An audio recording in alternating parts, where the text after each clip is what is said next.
don't think anyone expresses themselves or tries to express himself with such ferocity and honesty as Tracey Emin. This is one of the earliest blankets she made. It's 1993. She'd never had an exhibition before. She wasn't really part of the YBA group, the Young British Art Group, that Damien Hirst and Gary Hume and all those people were in. She was a bit of an outsider figure. She was argumentative, provocative. She wasn't really part of that group. And also, she hadn't been to the same art school.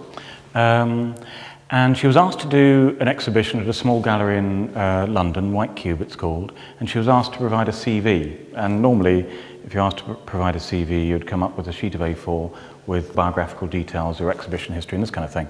But instead, she made this. The blanket at the bottom, the pink one, is one that she had when she was a baby, and this is one she bought abroad. And all the material in it is to do with her CV. It's her life story in a way. She was born in July, 3rd of July 1963, and she was one of twins.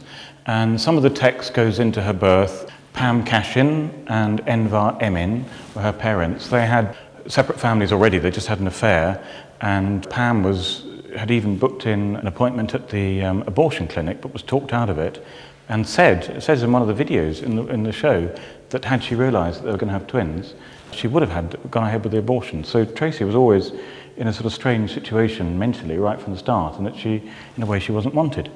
And then she talks about her gran, who was very important to her. Her parents were often absent during her childhood. KFC, that's the Kentucky Fried Chicken shop. Where else would you find an artwork including KFC? It's important, that's sort of redolent of so much KFC, important to so many people.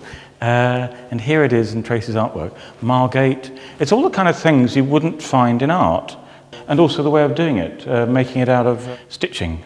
This piece of material comes from the sofa that her parents owned when she was small. There's all sorts of stuff to do with her school friend Maria, kind of things they got up to, sort of sex, holidays. Her father's Turkish Cypriot. They went to Istanbul a lot when she was small. And note also just how beautifully made these things are. What interests me, one thing that interests me, is they look beautiful and also slightly childish from a distance. And you get close to them and you read some of the text, and it's top shelf, hardcore stuff.